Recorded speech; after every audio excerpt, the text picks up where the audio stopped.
ఏంటంటే నిన్నగాక మొన్న సుప్రీంకోర్టు ఒక తీర్పు 2004లో ఇచ్చిన తీర్పు రాష్ట్రానికి అధికారం అని చెప్పి ఈవి చెన్నయ్య గారు అప్పటికే కూడా మనువాదులు అంటే ఆధిపత్య కులాలు ఎస్సీ వర్గాలలో 2 తీర్పులు పెట్టి వర్గీకరణ పేరుతోని 2 వర్గాలు వేరు చేశారు. దాంట్లో భాగంగా అప్పుడు చెన్నయ్య గారు ఏం చేశారంటే మాలమారాయణ చెన్నయ్య గారు కోర్టు పోతే 2004 9వ తారీఖు నాడు ఈ వర్గీకరణ చెల్లదు, రాష్ట్రానికి అధికారాలు పెట్టి ఏం చేసినా కూడా పార్లమెంటే చేయాలని కూడా ఆ రోజు కూడా చూస్తారు.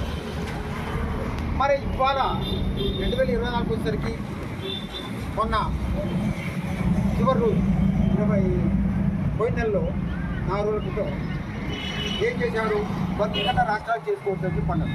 75 సంవత్సరాలు ఈ రాజ్యాంగం ఎట్లా అమలు చేశారో మాకు తెలుసు, ఎట్లా మేము ఎంత అభివృద్ధి చెందామో ఆనందం కూడా మాకు కనుక పాలకులు బాగా ఆలోచించాలి.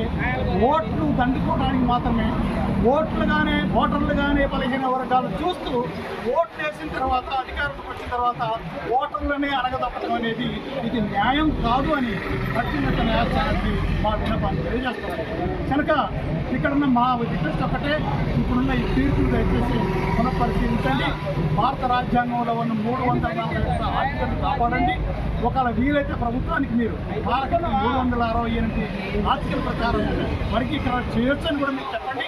ఆ విధంగా చేసినట్లయితేనే భారత రాజ్యాంగం అంబేద్కర్ గారు ఏదైతే ఆలోచించారో ఆశించారో ఆ ఫలితాన్ని సామాన్యులు అధికారులు వర్గాలు అందుకుంటారు. కనుక మేము అంటున్నాం, ఇంకా దీంట్లో కూడా క్రిమిలేయర్ చట్టం తీసుకొచ్చారు.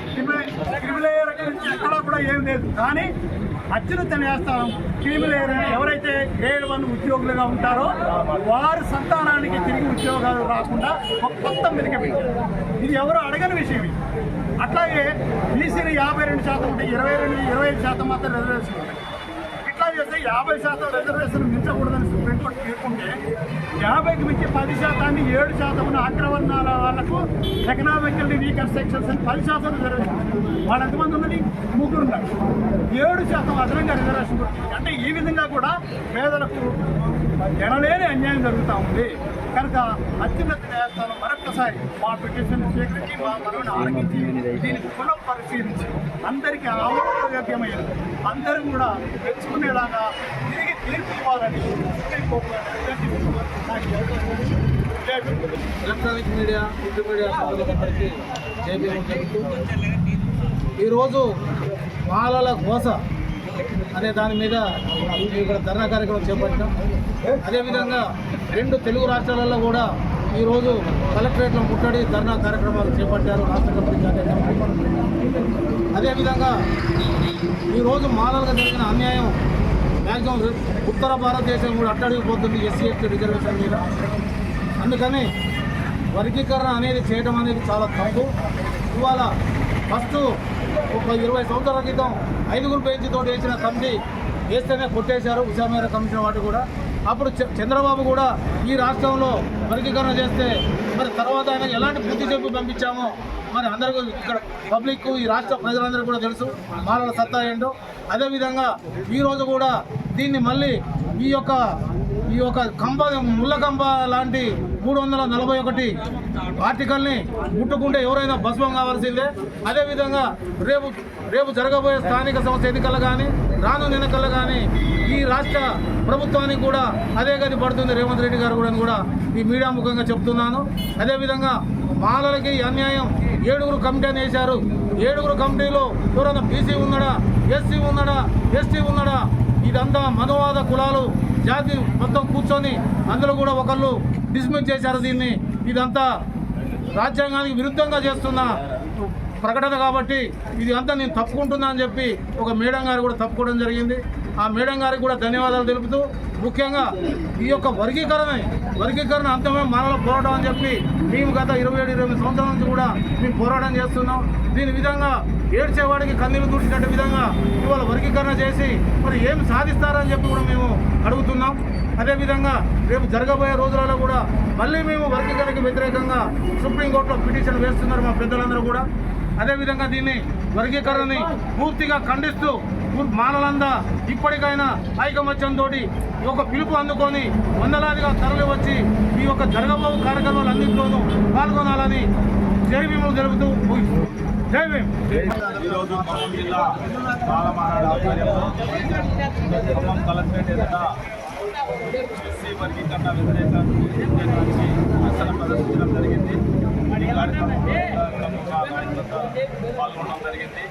ముఖ్యంగా మేము ఈ కేంద్ర ప్రభుత్వానికి కానీ రాష్ట్ర ప్రభుత్వానికి కానీ స్పష్టంగా చెప్పదలుచుకున్నది ఏంటంటే, కేంద్ర ప్రభుత్వం ఏదైతే పార్లమెంట్లో చట్టం చేసి తీర్పు ఇవ్వాల్సిందో అలా చేయకుండా బీజేపీ ప్రభుత్వం మోడీ నాయకత్వం సుప్రీంకోర్టు తొట్టిదారిన తీర్పు ఇవ్వడం అనేది చాలా తప్పు.